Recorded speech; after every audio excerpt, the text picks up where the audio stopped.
Have you ever thought about the amount of waste that we generate? In the UK, we dispose of more than 1 million tonnes of hygienic waste products every year. That includes disposable nappies. They're currently going to landfill and they cause environmental problems and contribute to climate change. At IBERS AU, we're committed to trying to recycle waste.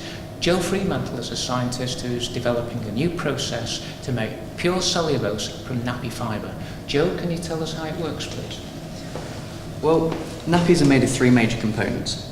You've got your plastic, you've got your super absorbent polymer, and you've also got this fluff pulp.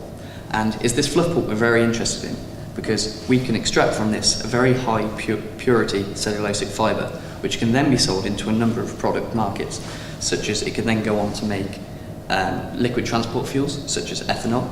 It could then be further processed to make plastics, or it could even be sold into the textile industry.